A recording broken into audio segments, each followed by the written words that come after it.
Hey, if you watched my last live stream, you know I've been playing Hibernated 1 Director's Cut, and along the way I found some errors. Well, thankfully, Stefan Vogt, the developer, has already made the corrections to those errors, and we can update our floppy disk with an SD card image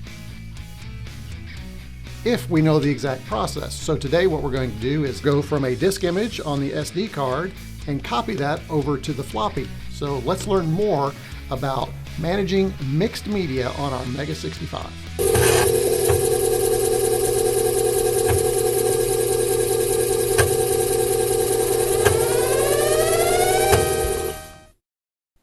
Now, the first thing you need to understand is that the SD card that comes with Hibernated 1, the Director's Cut, is not designed to be used to boot your MEGA65. It just includes the .d81 image that you could copy over to your SD card that you're using on the MEGA65. Now, in order to get these updated, we have to first visit the Hibernated 1 website that contains the disk image download. Now, there are two ways to purchase Hibernated 1. One is the boxed set, which I did cover in the video here, or you can download the .d81 file using this page and this link right here. Let's scroll down a little bit. And as you see, as we scroll, Hibernated 1 is available for tons of different systems, including the Sam Coupé. And if you look at the development log, as of the recording of this video 8 hours ago, there was a bug fix for the MEGA65 issued. Let's click that, and you'll see we have some information about the bug fix for the MEGA65. Stefan says, today I pushed a new version which actually only fixes a bug in the MEGA65 interpreter.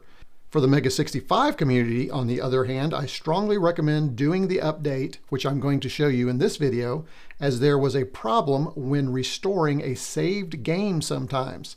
Thanks to, hey, I know that guy, and I know this guy, otherwise known as Bitshifter, for their assistance and support. So we'll scroll down to the bottom of this update page and you'll see this download now. We'll click that. If you've already paid, you can come down here to this little link right here that says I've already paid for this. I click download. We're going to download the version that was updated 8 hours ago. I'll hit download. We will place that on my desktop so that we can find it. And we're done. Let's go to the desktop. You can see it right here. This is my old version. I'm going to go ahead and get rid of that version. We're going to double click on this version and we'll look through here for the MEGA65 version. I'm going to go ahead and drag that over to here. Okay, the next thing we want to do is move that .d81 disk image over to the SD card that's been inserted into the MEGA65. Remember, that is not the SD card that came with Hibernated. I'm going to load M65 Connect, and we're going to click on the SD card button. Now, it does require you to have a serial connection from your computer to your MEGA65 for this to work. I do have another video and companion blog post. You'll get a chance to see that at the end of the video. Okay, we'll click on Manage SD Card and then watch what happens on the MEGA65. You'll see it activates the MEGA65 file transfer helper. Going back to the Mac, you can see that we have the files on the SD card that was used to boot the MEGA65 shown on the right. On the left is our file system on, in my case, my Mac. I'm going to come down here to the desktop and you will see our .d81 disk image right here. Now I'm going to go ahead and press this button to copy it over and watch what happens on the MEGA65. You'll see we get some flashing as the MEGA65 file transfer helper does its job. Once the file's transferred, it normally is at the bottom. You can see that here. Now, an easy way to go ahead and mount this image is to click the mount button here. We are not going to do that because I want to show you how to mount an SD card image on your MEGA65 directly. So I'll go ahead and close this, and that will release the MEGA65 back to its startup state. Okay, back on the MEGA65, let's see if that disk image is in fact on the SD card in the MEGA65. And we can do that with this command, diru12. Now, when we do that, it's going to throw a long list of all of the SD card image files, and I have a ton on my SD card. And you can see that, but if you look at the bottom, 3200 right here, you'll see that that disk image is included on the SD card now. So what I want to do now is mount that disk image on drive 9. Drive 8 is the default on the MEGA65. So we're going to place this one on the second drive, drive 9. How do I do that? It's simple with this command right here.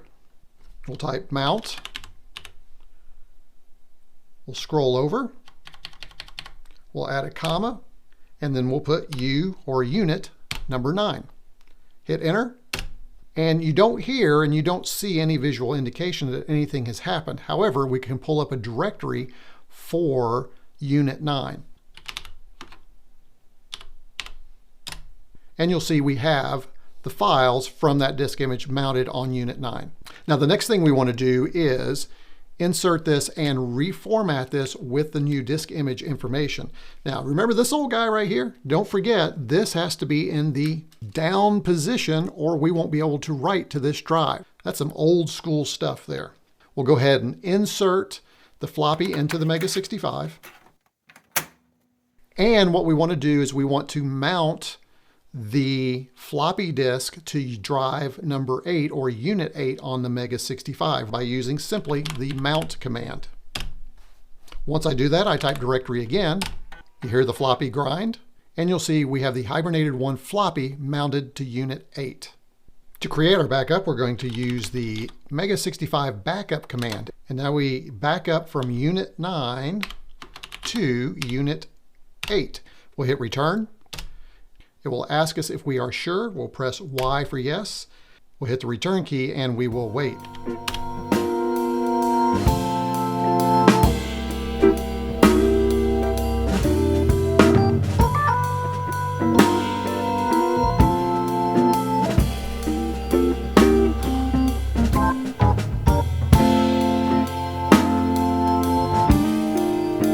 Once the process is complete, let's pull up a directory of our floppy version and see if it has replaced the directory above that was the old copy. So we can verify that we have a new version on our floppy. If you remember, this was the header for the floppy, the HIB1DC. The new version is now called Puddle. So we should be able to go ahead and run this software. Let's go ahead and do a shift run stop. And there we go. We're running Hibernated 1, the updated version from our floppy disk. I should point out that it is much slower running from the floppy than, of course, it is from the D81 image. Okay, we'll go ahead and hit any key. And then the loader will load the software. All right, the game's loaded. We'll go ahead and hit any key.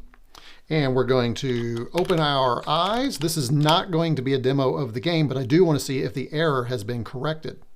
So before, if I did save and unit 8, and I gave it a name, and I think I used Monday 01, it would hang and nothing would happen. So it's saving. And it's saved. Okay, let's see if we can restore. Let's go starboard. So now we're in another room. We're now in the lower corridor. Now let's do a restore from unit 8, and let's call it, remembers Monday 01. Let's hit enter. If it restores, that means the errors have been corrected. And it has. So if we look, you can see we're back in the hibernation chamber. Now there was one other error I found as well, and that was if you tried to restore from a file name not found on the floppy, that would crash the interpreter. Let's try that now. So we're going to restore.